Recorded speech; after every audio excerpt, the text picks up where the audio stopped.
Dice la palabra de Dios: nosotros, judíos de nacimiento y no pecadores de entre los gentiles, sabiendo que el hombre no es justificado por las obras de la ley, sino por la fe de Jesucristo, nosotros también hemos creído en Jesucristo para ser justificados por la fe de Cristo y no por las obras de la ley, por cuanto por las obras de la ley nadie será justificado. Y si buscando ser justificados en Cristo, también nosotros somos hallados pecadores, es por eso Cristo ministro de pecado. En ninguna manera, porque si las cosas que destruí, las mismas vuelvo a edificar, transgresor me hago. Porque yo por la ley soy muerto para la ley, a fin de vivir para Dios. Vamos a orar. Padre nuestro que estás en los cielos, nosotros te damos gracias porque nos has abierto una puerta en el que podamos entrar en el lugar santísimo y adorarte ante tu misma presencia. Ese camino nuevo que fue abierto por Cristo en la cruz del Calvario. Te damos gracias porque por esa muerte hoy hemos sido justificados y estamos siendo santificados.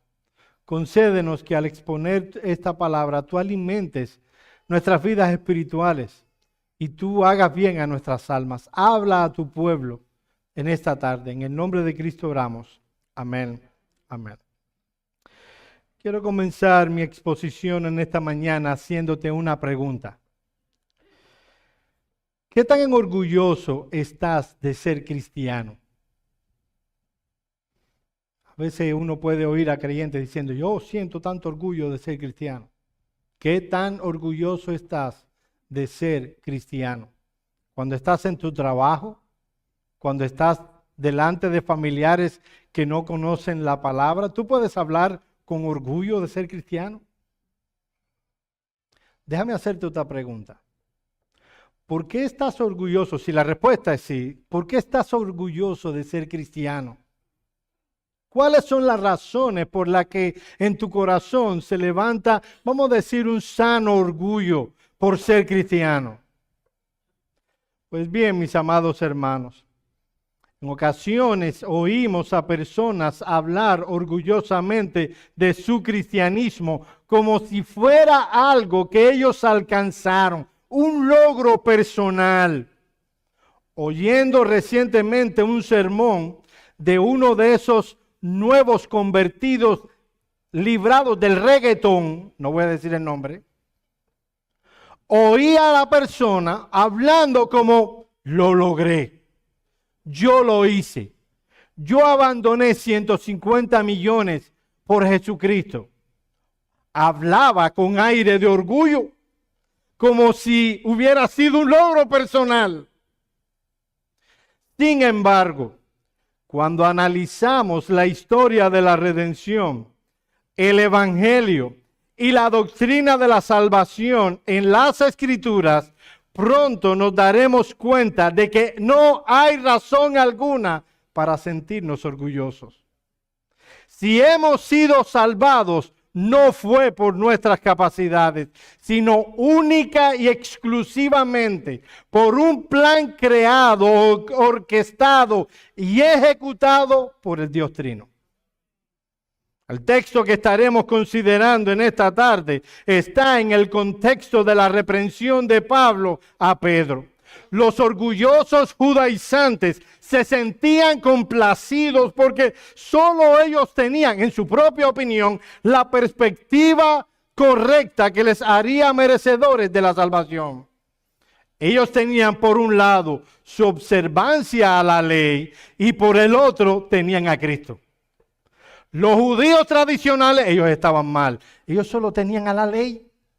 Y los cristianos gentiles también estaban mal. Ellos solo tenían a Cristo.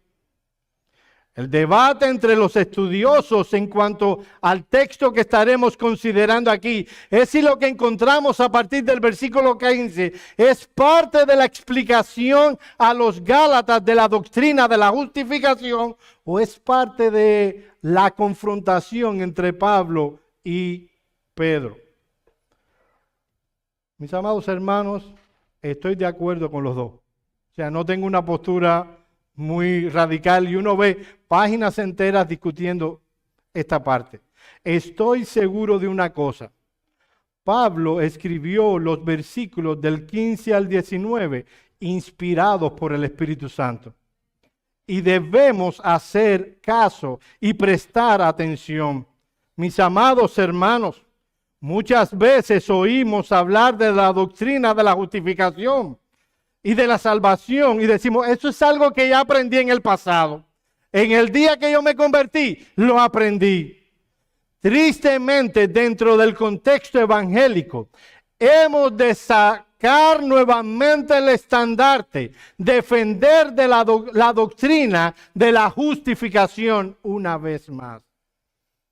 Ya no es como en tiempo de los reformadores, combatiendo contra Tetzel y su compra de indulgencias. Ahora nuestra lucha es contra hombres en nuestro contexto que enseñan que si quieres tener las bendiciones de Dios, debes dar dinero. Una vez más, la doctrina de la justificación es necesaria. Y allí la iglesia está en pie o caerá. Esta es la primera vez que en la epístola a los Gálatas va a aparecer la palabra justificación. Esta doctrina es central en el Evangelio y la perspectiva que tengamos de esta doctrina nos incluirá o en el cristianismo evangélico verdadero o en el legalismo rampante. Mis amados hermanos, ¿cuál es el centro de lo que estaremos hablando y que enseña el texto que estaremos exponiendo? Presta atención porque esta es mi tesis en esta mañana. En cuanto al tema de la justificación, solo Dios puede justificarnos delante de Dios. Voy a repetirlo, porque esto es lo central que yo voy a estar viendo en toda mi exposición. Y si, yo sé eso. Bueno, hace poco dimos la clase en la confesión. Yo quiero que tu mente esté despierta hoy. Mi tesis en esta mañana es la siguiente.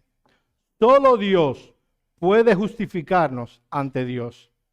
El centro de este pasaje es el tema de la justificación. ¿Cómo una persona puede ser justificada delante de Dios? ¿Es algo que nosotros hacemos? Con Dios, mi amado hermano, la justificación es cuando Él se declara satisfecho con una persona. Cuando afirma que no hay ofensas pendientes con Él. La clave reside en lo que Él tiene que decir en cuanto a la justificación. El gran problema del ser humano es que cree que no necesita ser justificado. No necesita de la opinión de Dios. Yo sé lo que yo creo. Yo sé lo que soy. La opinión de Dios con respecto a mí me tiene en poco. Eso es lo que dice mi amado hermano. Mi amigo que estás aquí, el hombre natural, cree que no necesita estar bien delante de Dios. Déjame decirte una cosa, mi amigo. Dios es tu creador. La opinión que Dios tenga delante de ti, la opinión que Dios tenga de ti es la opinión más importante que hay en este mundo. Hay personas que dirán, a mí lo que me importa es lo que piense mi familia de mí. Mi esposa, mi madre, a lo mejor mi padre, mis hijos. Debería importante más la opinión de Dios. Esa es una opinión clave. Deberías decir Dios de ti en el último día, me complazco en esta persona. No tengo ningún problema no resuelto. Alguien lo resolvió por él. Porque si no pasa eso, sufrirás la condenación. Esto es importante, mi querido hermano y amigos, porque nos separa radicalmente de un sistema soteriológico legalista que está muy lejos de ser bíblico. Y mi tesis establece de plano que no hay cosa, dígase obra, obediencia, sacrificio, que pueda hacer un hijo de Adán y que lo pueda justificar ante Dios. Solo Dios puede justificar a un pecador ante Dios. Ahora tú te puedes preguntar, ¿por qué solo Dios puede justificarnos? ¿No estaremos malinterpretando a Pablo? ¿No existe alguna cosa que yo pueda hacer para ganar la salvación de Dios? Mis queridos amigos y hermanos, solo Dios puede justificarnos ante Dios porque somos pecadores malvados. La razón por la que tú y yo no podemos hacer algo que nos pueda dar la salvación es que tenemos una gran cantidad de pecados acumulados en el registro de Dios y por los cuales debemos dar cuenta. En el caso de los judíos, ellos no se consideraban pecadores. Y Pablo le va a decir en estos versículos que lo son. Y eso es un problema fatal. Miren los versículos 15 y 16. Nosotros, judíos de nacimiento y no pecadores de entre los gentiles, sabiendo que el hombre no es justificado por las obras de la ley, sino por la fe de Jesucristo, nosotros también hemos creído en Jesucristo para ser justificados por la fe de Cristo y no por las obras de la ley, por cuanto por las obras de la ley nadie será justificado. Estos judaizantes estaban tranquilos con que estaban cumpliendo la ley. La ley ceremonial, perfectamente. La ley moral, al menos en lo externo. Y Pablo les dice que hay un error fatal en el concepto que ellos tenían de ellos mismos. Esa expresión, nosotros, judíos de nacimiento y no pecadores, Pablo está usando del sarcasmo. Ellos habían tomado la palabra pecador y la pusieron como un sinónimo, una definición de lo que era un gentil. Debido a que ellos tenían un conocimiento de la ley de Dios, que ellos comprendían la revelación que les había dado, ellos eran, al menos en lo externo, obedientes a dicha ley. Pero los gentiles, ellos no tenían conocimiento del pecado. Ellos entonces son pecadores. De ahí que el término pecador vino a significar algo genérico. Cualquier persona que no estaba en el contexto del pueblo de Dios, ellos lo tildaban, le daban el calificativo de, no, él es un pecador. Él es gentil, no, el término que más le cabe es pecador.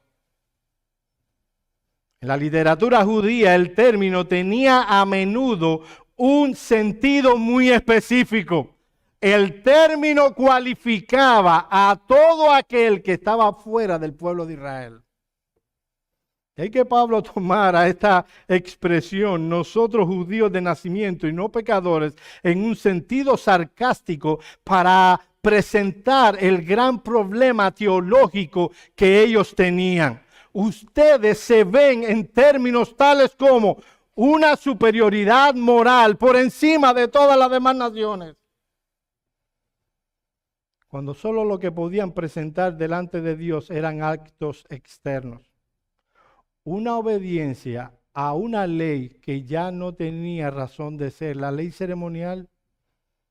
Los judaizantes se sentían complacidos con su obediencia a la ley de Moisés, no entendiendo que el pecado no podía ser eliminado de sus vidas a menos que un agente externo lo hiciera.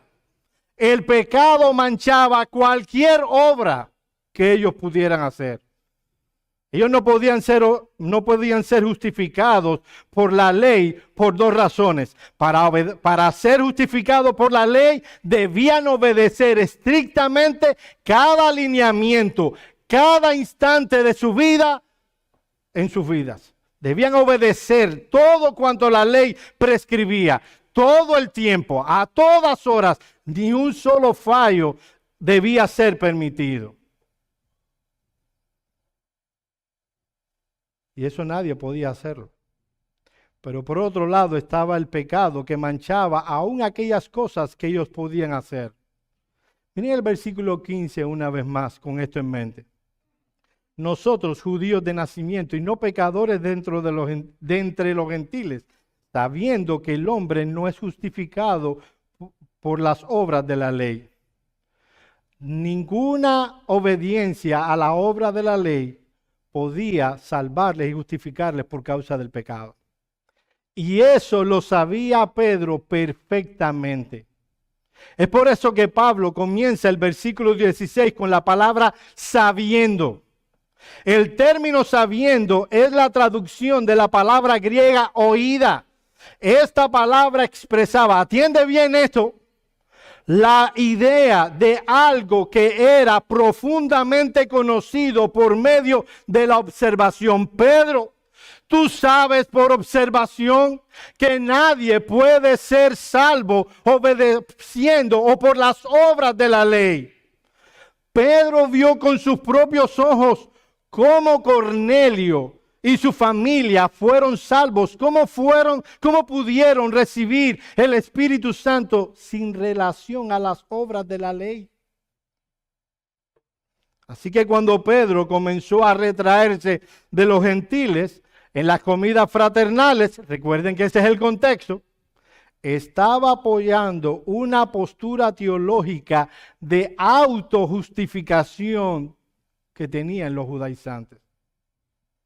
Ellos pensaban que ciertamente para ser justificado, una parte debía hacerla Jesucristo.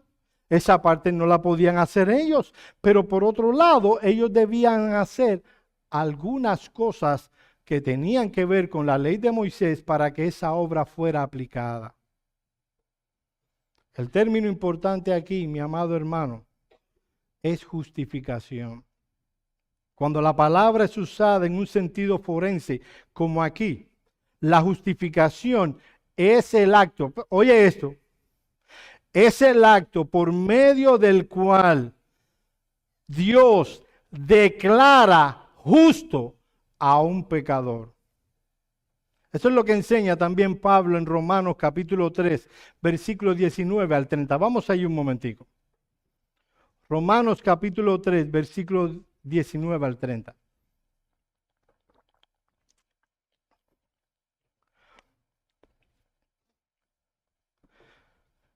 Mi amigo, yo quiero que prestes atención a esto que voy a decir. Una de las cosas más difíciles que una persona del siglo XXI puede entender, una de las cosas más difíciles que puedan entender las personas de esta sociedad, es que Dios piensa de ti que no eres bueno. Dios piensa de ti que no eres bueno.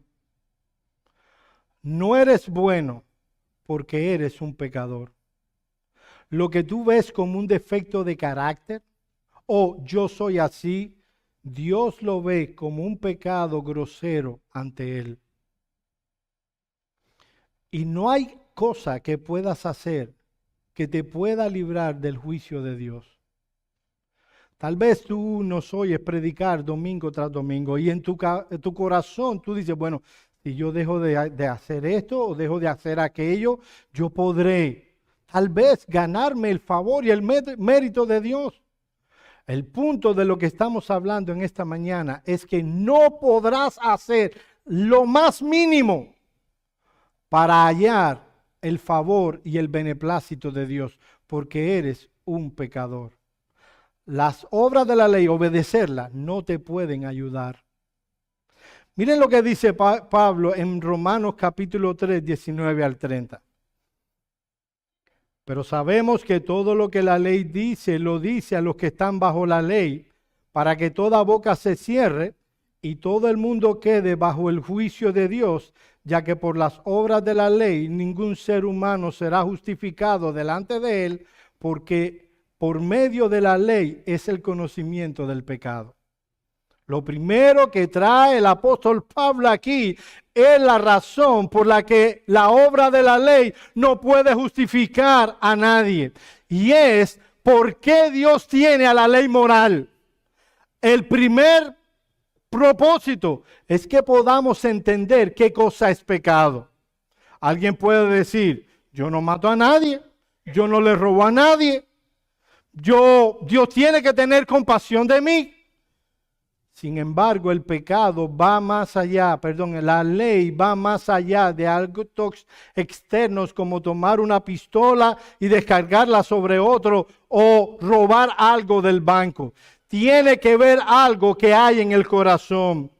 La ley declara que tú, mi querido amigo, eres un pecador y que por tanto mereces el juicio de Dios, mereces el castigo de Dios. Por la ley sabemos que somos pecadores. Miren lo que dice el versículo 21. Pero ahora, aparte de la ley, se ha manifestado la justicia de Dios, testificada por la ley y por los profetas. La justicia de Dios por medio de la fe en Jesucristo para todos los que creen en Él. Porque no hay diferencia por cuanto todos pecaron y están destituidos de la gloria de Dios, siendo justificados gratuitamente por su gracia mediante la redención que es en Cristo Jesús. ¿Oíste, mi amigo? Todos pecamos y estamos separados de la gloria de Dios. Para que alguien pueda estar en la gloria de Dios, necesita urgentemente la redención de Jesucristo. Miren el versículo 27. ¿Dónde está la jactancia? ¿Queda excluida? ¿Por cuál ley? ¿Por la de las obras? No, sino por la ley de la fe. Concluimos pues que el hombre es justificado por fe sin las obras de la ley. ¿Es Dios solamente Dios de los judíos? ¿No es también Dios de los gentiles? Ciertamente también de los gentiles, porque Dios es uno y Él justificará por la fe a los de la circuncisión y por medio de la fe a los de la incircuncisión. En este punto, la justificación es lo opuesto a la condenación. Aunque los judíos tenían el beneficio de conocer la ley de Dios en todas sus facetas, y eso debió haberlos hecho conscientes de su pecaminosidad y del merecimiento del castigo divino. No obstante, se sintieron superiores, cuando lo que debieron hacer era bajar su cabeza e ir corriendo solo a Cristo para que Él les salvara. Así que lo primero que nos dice el apóstol Pablo es que solo Dios puede justificarnos ante Dios porque somos pecadores y no podemos cumplir la ley de Dios. Pero en segundo lugar, solo Dios puede justificarnos ante Dios debido a que Dios es el ofendido por nuestros pecados y solo Él puede determinar el medio para ser salvos. Miren los versículos 16 y 17 de Gálatas 2. Sabiendo que el hombre no es justificado por las obras de la ley, sino por la fe de Jesucristo. Nosotros también hemos creído en Jesucristo para ser justificados por la fe de Cristo y no por las obras de la ley. Por cuanto por las obras de la ley nadie será justificado. Y si buscando ser justificados en Cristo, también nosotros somos hallados pecadores, ¿es por eso ministro de pecado? En ninguna manera. Pablo establece que hay un solo medio que Dios usará para salvar a los pecadores: la fe. Ese es el único medio. Noten, mis amados hermanos, que no es la fe la que nos salva. La fe es el medio que Dios usa para salvarnos. Cristo es el único que nos salva de nuestros pecados. El medio que Él usa es la fe. Imagínate que hay alguien que está en un lago lleno de cocodrilos. Ya lo puse serio. Está allí. Para añadir al mal, el hombre no sabe nadar. Así que está ahogándose y los cocodrilos ni toman el trabajo de matarlo. Están esperando a que se ahogue para... Llegas tú, ves a ese hombre ahogándose, rodeado de cocodrilos. Te llenas de valor, tomas una soga, se la lanzas. Él desesperado toma la soga, lo sacas hacia afuera, lo miras, todo está bien. Y de pronto ese hombre se vira a la soga y le dice, gracias, me salvaste. Si no fuera por ti, yo estaría perdido. ¿Qué tú dirías de esa persona? No, definitivamente tú estás mal. Hey, no me ve a mí, yo te saqué.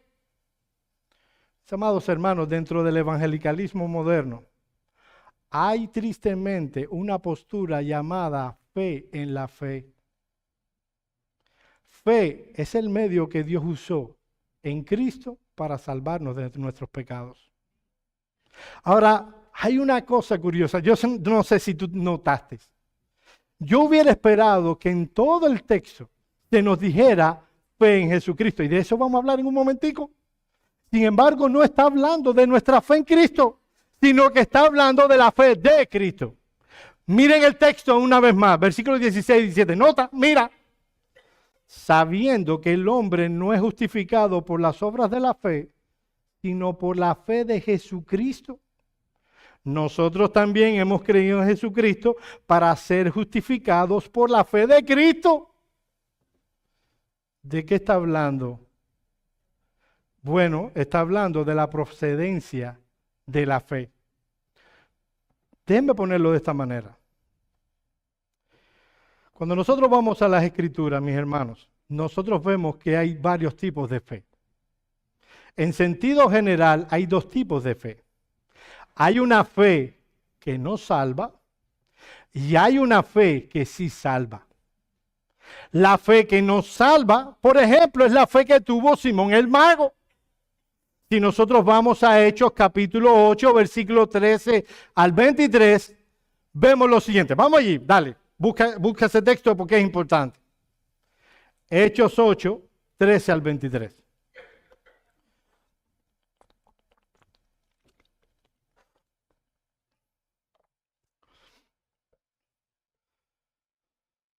Felipe llega a Samaria, ese es el contexto, empieza a predicar.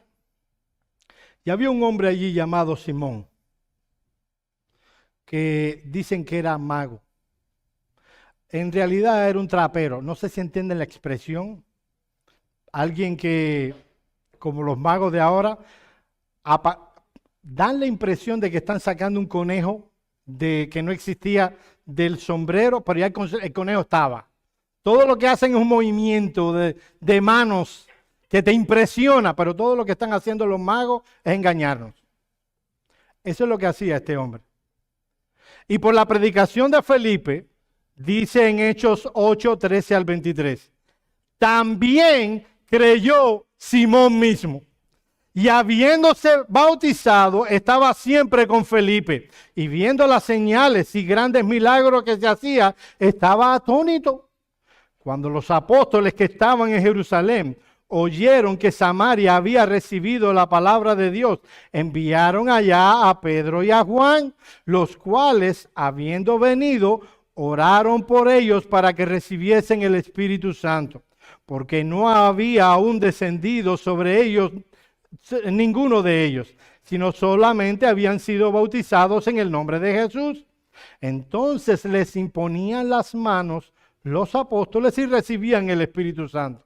Cuando vio Simón que por la imposición de las manos de los apóstoles se daba el Espíritu Santo, le ofreció dinero, diciendo, dadme también a mí este poder para que cualquiera a quien yo impusiere las manos reciba el Espíritu Santo. Entonces Pedro le dijo, tu dinero perezca contigo. Déjeme hacer un paréntesis. Vi hace poco una predicación de Cash Luna, riéndose del apóstol Pedro. No solo son herejes, son ofensivos con verdaderos siervos de Dios como el apóstol Pedro. Dice él que lo que esperaba a Pedro era que Simón se muriera en ese instante y que estaba equivocado, porque Pedro se equivocó al ver una mala intención en Simón al dar dinero para tener un don. Y dice Cash Luna, estaba muy equivocado. Los dones sí se reciben por dinero. Tú me das dinero y yo te doy esos dones. Primero, Pedro no dijo que se muriera. Pedro usó lo que no solo son malos, sino son ignorantes también. Pedro le hizo una expresión: tu dinero perezca contigo. En todo caso, lo que quería que se muriera era el dinero. Fin de la... Tu dinero perezca contigo, porque has pensado que el don de Dios se obtiene con dinero. No tienes parte ni suerte en este asunto, porque tu corazón no es recto delante de Dios.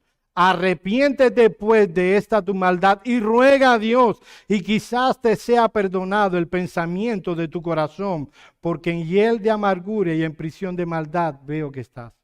En otras palabras, tú tienes fe, pero tu fe no es salvadora.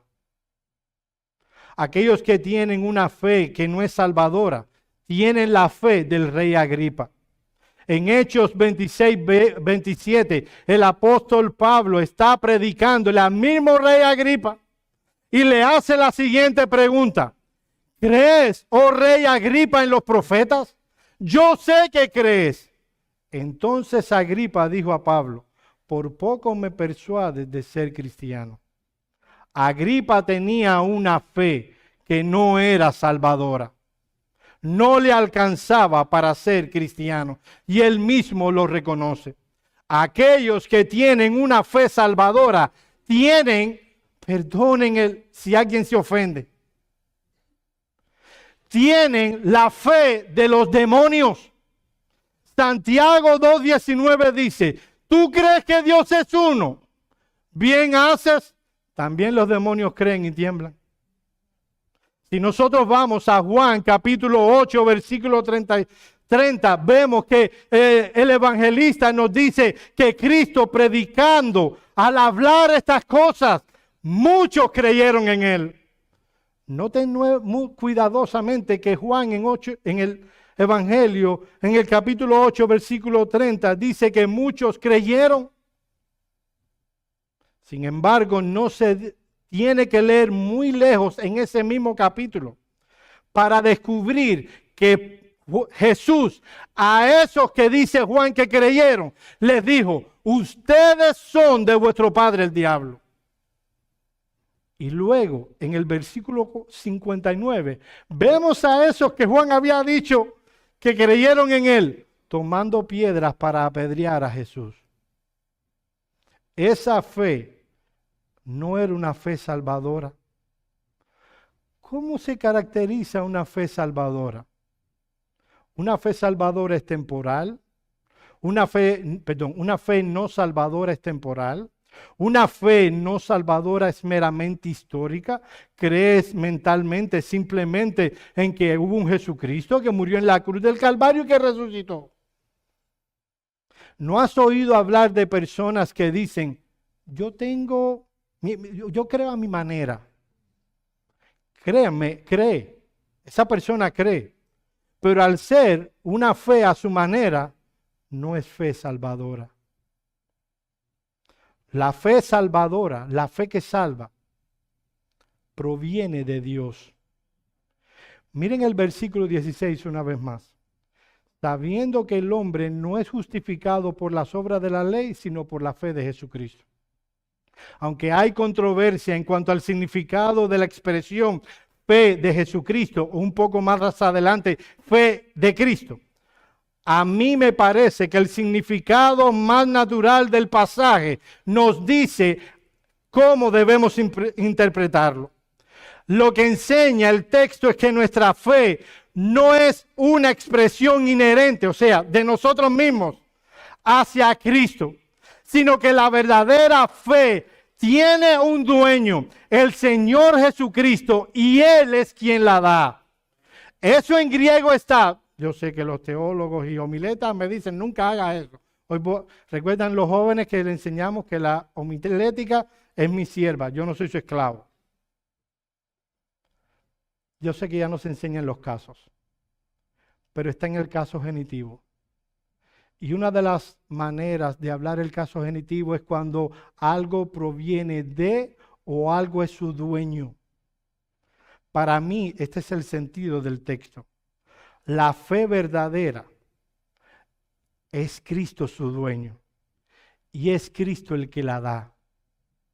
Las Escrituras enseñan claramente que la fe, aquellos que tienen fe salvadora, la tienen porque Dios se la dio.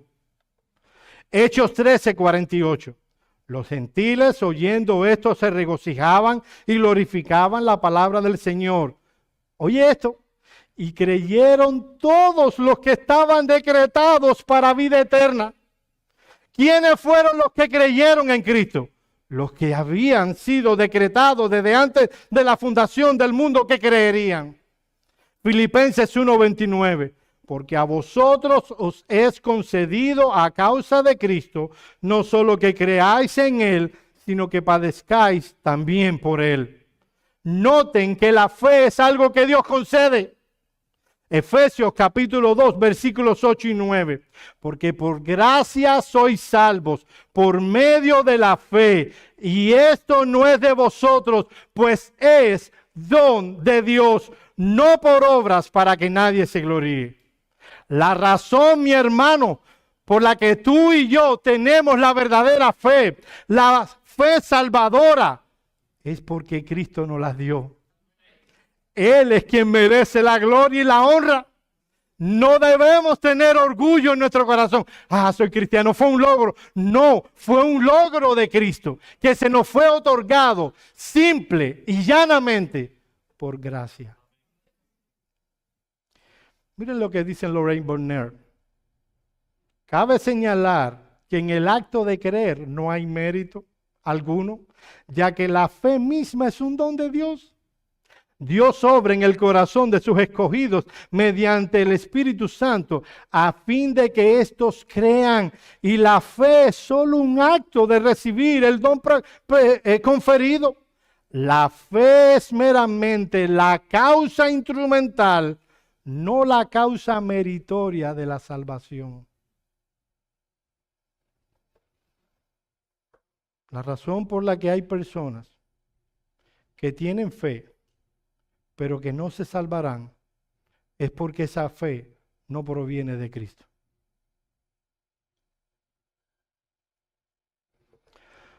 Ahora, no solo ese medio viene de Cristo, sino que ese medio está depositado en Cristo. Cristo es el objeto de la verdadera fe. Miren el versículo 16. Sabiendo que el hombre no es justificado por las obras de la ley, sino por la fe de Jesucristo, nosotros también hemos creído en Jesucristo. La fe verdadera tiene como objetivo, presta atención a esto que es importante y después vienen las aplicaciones. La fe verdadera, la fe salvadora, tiene como su objeto única y exclusivamente el Señor Jesucristo. Juan capítulo 3, versículos 17 y 18. Porque no envió Dios a su Hijo al mundo para condenar al mundo, sino para que el mundo sea salvo por él. El que en él cree no es condenado, pero el que no cree ya ha sido condenado porque no ha creído en el nombre del unigénito Hijo de Dios. Juan 6, 47. De cierto digo, el que cree en mí tiene vida eterna. Juan 7:38. El que cree en mí, como dice la Escritura, de su interior correrán ríos de agua viva. Juan 11, 25 y 26 les digo, yo soy la resurrección y la vida.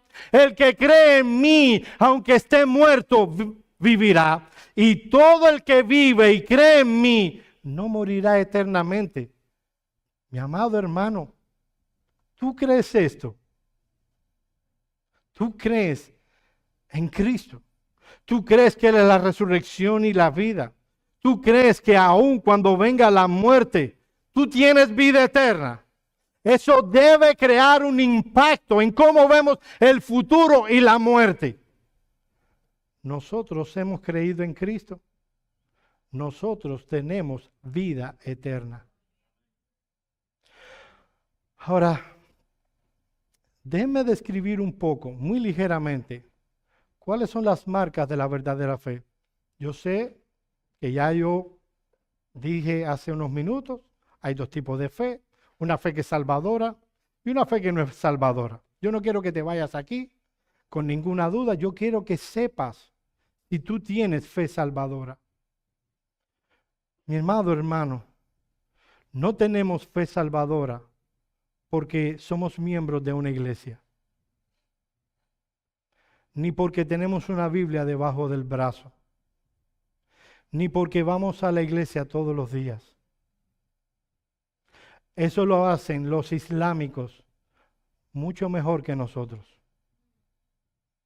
Ninguno de los que estamos aquí, estoy seguro, si hay alguno, bien, nos levantamos a las 4 de la mañana a rezar como lo hacen los islámicos, todos los días. No hacemos la mayoría de las cosas, no estoy alabándolo. Ellos irán al infierno porque ellos odian a Cristo. Lo que estoy diciendo es que se puede ser religioso y no ser cristiano. ¿Cómo sé yo? Y esto lo digo de verdad, mi hermano.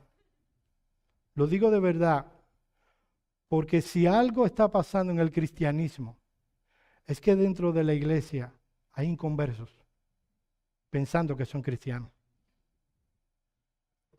¿Cuáles son las marcas de la verdadera fe? En primer lugar, la verdadera fe tiene conocimiento.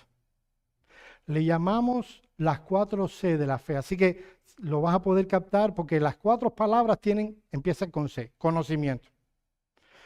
La fe salvadora no es una fe ignorante, es una fe que conoce y entiende. ¿Qué es lo que conoce? Primero, aquel que tiene fe salvadora conoce que es un pecador que merece el castigo de Dios, que ha violentado la ley moral de Dios y que merece el justo juicio de Dios en el infierno. El reconocimiento del pecado es parte de la fe salvadora. Cada persona tiene que reconocerse pecador para que pueda experimentar fe. Puedes creer que eres bueno, pero si te hago algunas preguntas y eres sincero, tú entenderías que eres un pecador. Segundo, aquel que tiene fe salvadora conoce que el Dios Trino envió a la segunda persona de la Trinidad para tomar una naturaleza humana, que vivió una vida perfecta delante de Dios y de los hombres, y que murió en la cruz del Calvario para salvar a pecadores y resucitó en el tercer día. A menos que entiendas, creas y conozcas estos hechos, no puede haber fe salvadora. Tercero, conoce que solo y única por la fe en Cristo es que podemos ser salvos. Así que la primera C de la fe es conocimiento. La segunda fe es convencimiento. No solo debes conocer esos hechos, debes estar convencido completamente de ellos. Hebreos 11:1 dice, es pues la fe, la certeza de lo que se espera, la convicción de lo que no se ve. Nota que no habla absolutamente de sentir, no habla de emocionarse, habla de creer. Aquel que tiene fe salvadora tiene vida eterna. El día que me convertí no sentí absolutamente nada, pero Dios me había salvado en Cristo. Es una convicción basada en la revelación de Dios. No en la revelación solamente escrita, en la revelación que Dios ha dado en Cristo. Es decir, lo que dice Cristo es verdad y estoy convencido de ello. Miren lo que dice Juan 6, 67 al 69. Dijo Jesús a los 12, ¿queréis iros también vosotros. Déjenme ponerlo en contexto. Jesús está predicando un sermón fuertísimo. Muchos estaban yendo a oír a Jesús. Mira qué bien predica. Hasta que predica ese sermón y empiezan a irse. Y el Señor Jesús se vira a sus discípulos y les dice: ¿queréis acaso iros también vosotros? Miren la convicción de este hombre. Le respondió Simón Pedro: ¿a quién iremos? Solo tú tienes palabras de vida eterna. Y nosotros hemos creído y conocemos que tú eres el Cristo, el Hijo del Dios viviente. Conocimiento, convencimiento. Tercero, confianza. No solo aquel que tiene fe salvadora conoce el Evangelio, que fue lo que dije hace un momento, está convencido de la veracidad del Evangelio, sino que descansa completamente, confía enteramente y descansa en la persona de quien habla el Evangelio. Ya esa persona no descansa en lo bueno que es, no descansa en las cosas buenas que ha hecho, descansa única y exclusivamente en Cristo, quien murió y resucitó por él. En una ocasión tuve la desdicha, nunca más lo he hecho y creo que nunca más lo haré, llegué a esa iglesia y le di una hoja a cada miembro de la iglesia. No habían visitas, no habían personas de la calle, eran los miembros de la iglesia. Le di una hoja a cada uno. Y le hice esa pregunta que se hace en evangelismo explosivo. Suponte que te mueres y que vas a la presencia de Dios. Y que antes de entrar al cielo, Dios te pregunta: ¿por qué crees que yo te dejaría entrar al cielo? ¿Qué le responderías? Le dije a la persona que escribiera en la respuesta: me espanté. Algunas de las respuestas. Yo creo que Cristo me dejaría entrar al cielo porque llevo 25 años de miembro de una iglesia. Porque soy bueno. Porque no falto a la escuela dominical. Me espanté. Miembros de Iglesia Bautista Reformada de Miami.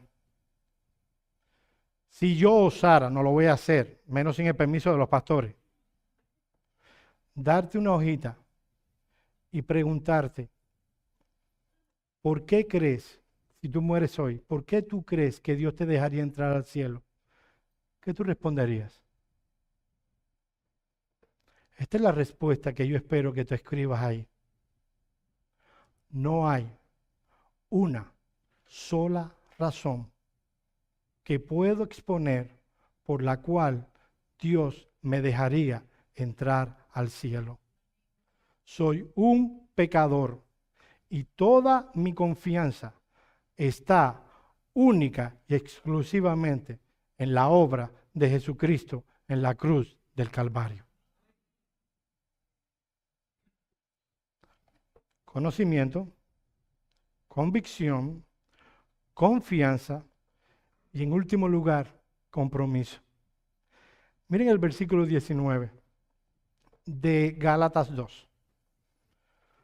Y luego la voy a explicar ahora en el siguiente punto, pero al menos quiero darte una introducción. Porque yo por la ley soy muerto por la ley, para la ley, a fin de vivir para Dios.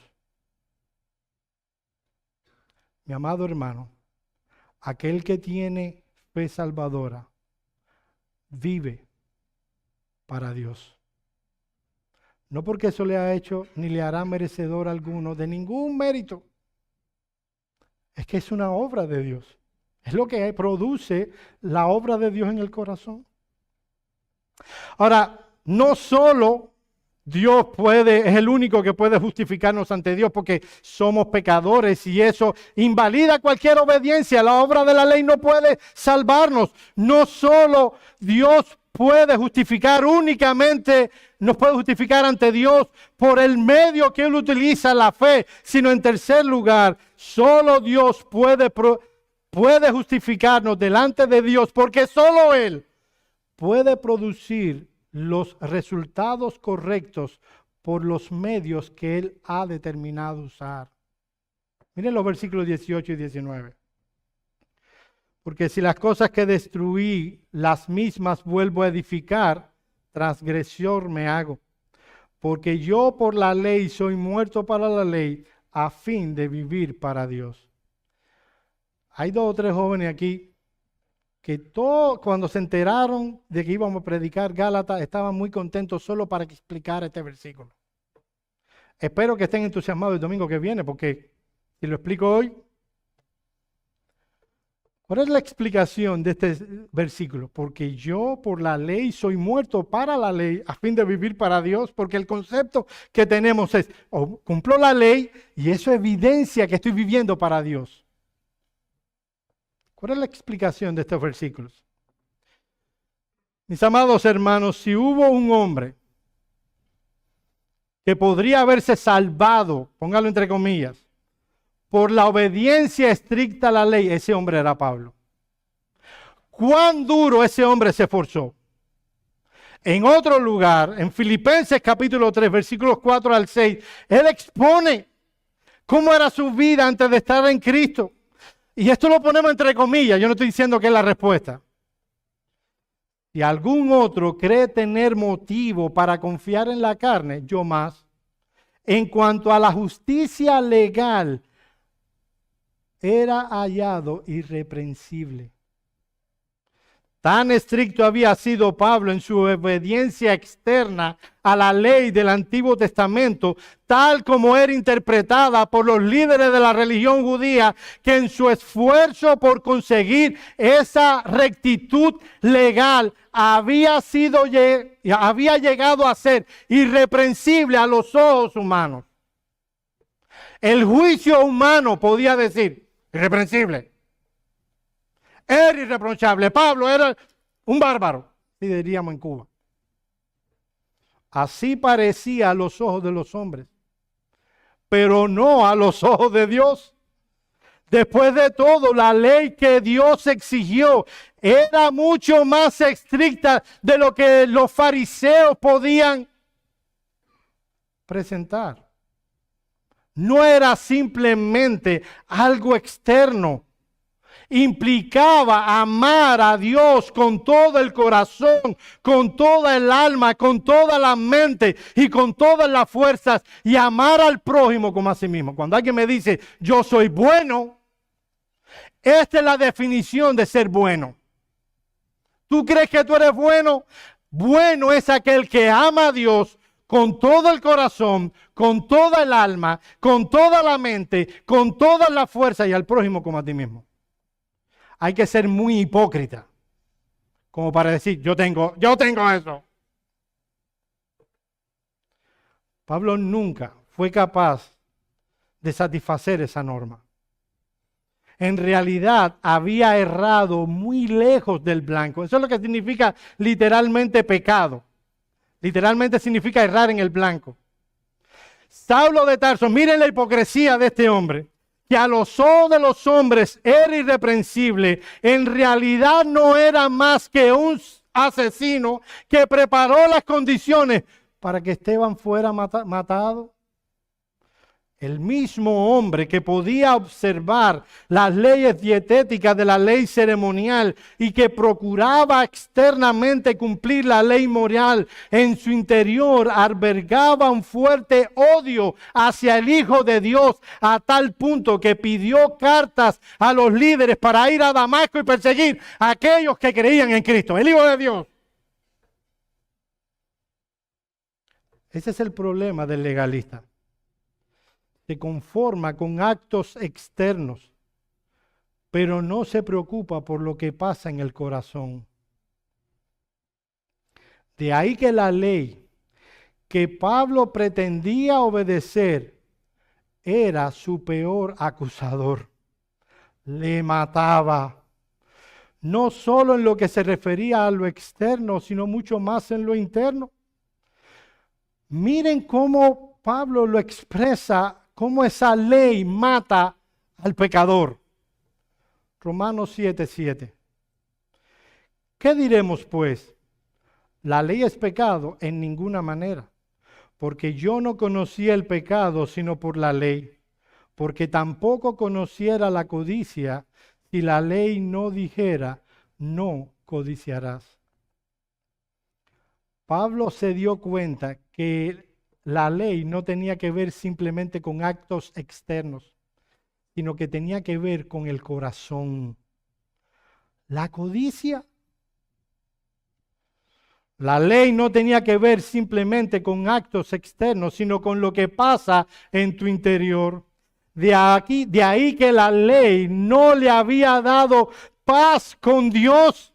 La paz que tan ardientemente él deseaba, más bien lo estaba flagelando, lo estaba matando en la comprensión que estaba teniendo del Evangelio. La ley mató a Pablo en su interior.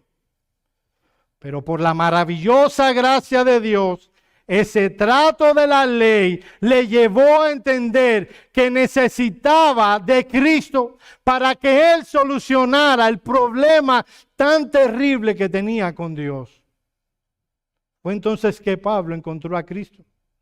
Así que muriendo por la ley, ahora Cristo utiliza eso para darle vida y traerlo hacia sí. Y entonces Pablo, en Cristo, encontró la paz, no en la ley. De esta forma había muerto a la ley por la ley.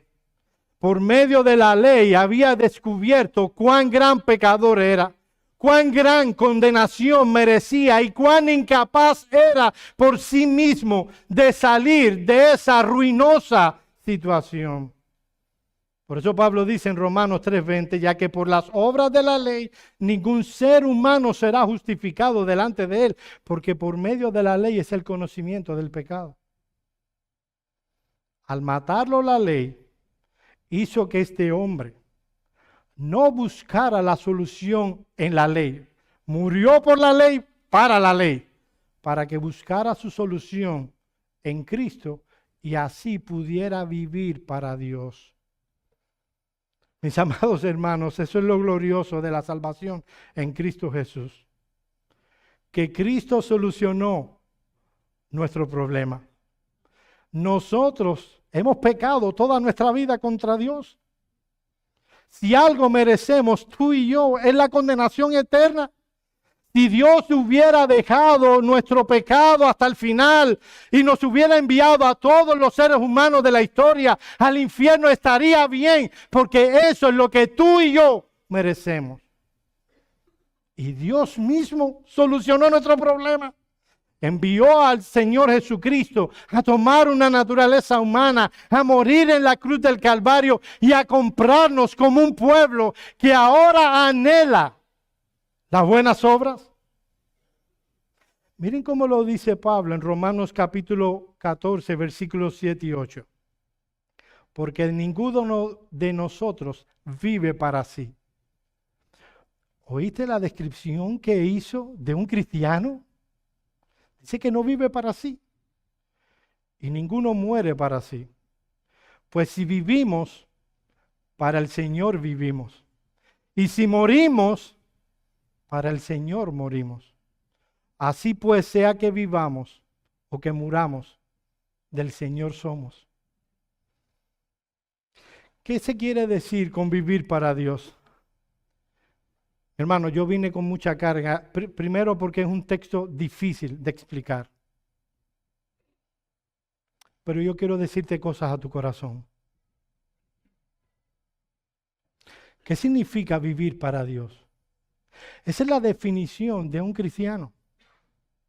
Un cristiano debiera decir, antes de decir soy ingeniero, médico, cualquiera de esas cosas, debiera decir yo soy alguien que vive para Dios. Negativamente significa que ya no vive más para sí mismo. Positivamente indica que uno vive como Dios quiere que uno viva. Por lo tanto, empieza a vivir para la gloria de Dios en conformidad con la voluntad que Él ha revelado en su palabra.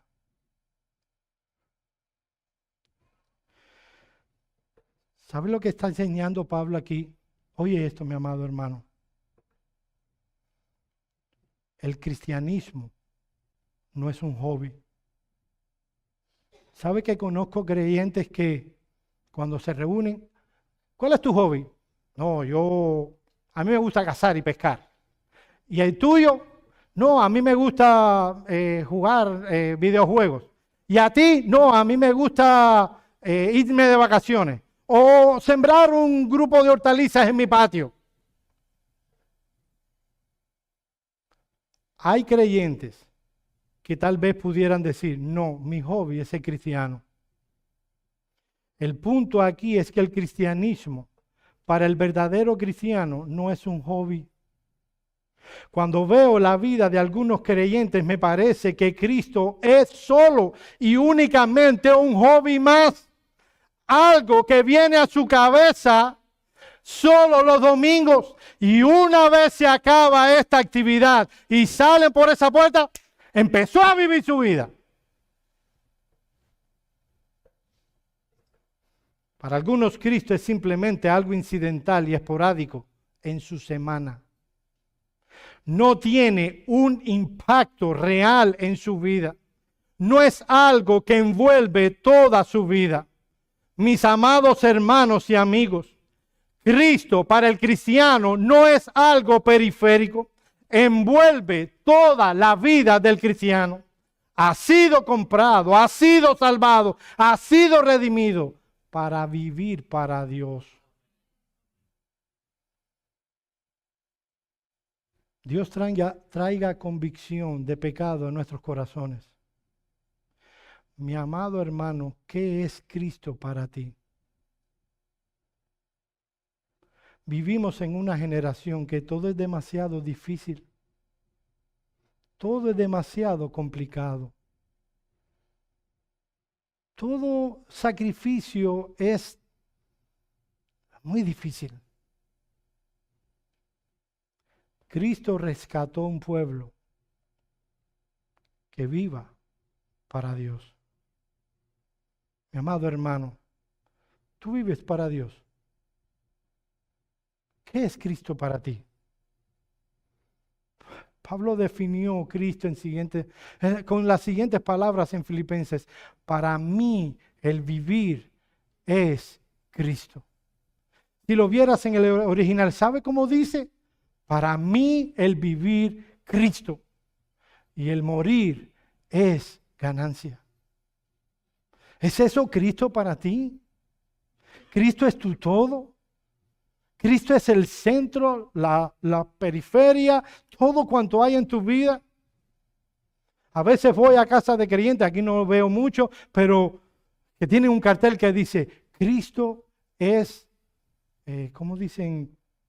Un asistente invisible en esta casa. Me pregunto, ¿qué pensarán? ¿Cuán válido es ese cartel cuando la esposa hace algo que al esposo no le gusta y tiene ganas de decirle unas cuantas cosas? ¿Considerará de verdad que Cristo es un huésped invisible? Ya encontré la frase. ¿En esa casa?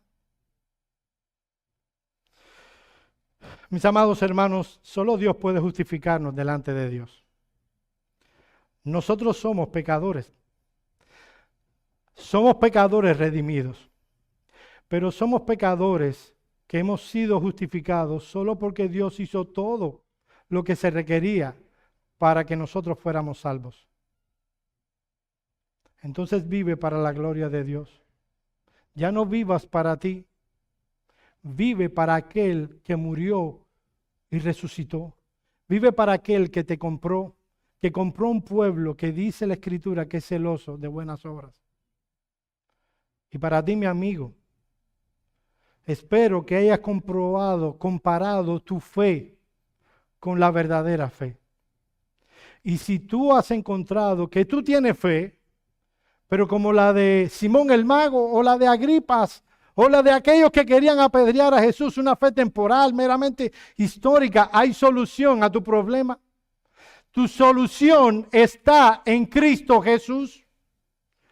Tu solución está en que te arrepientas y creas de tus pecados. Hermano, no creas que porque un día levantaste la mano y fuiste al frente e hiciste una oración, ya eres cristiano por eso. Eso es obras de la ley. Lo único que puede redimirte es Cristo por medio de la fe salvadora. Dios quiera que podamos autoexaminarnos, cada uno de los que estamos en esta mañana aquí, y podamos decir, yo tengo fe salvadora, yo vivo para Dios. Vamos a orar.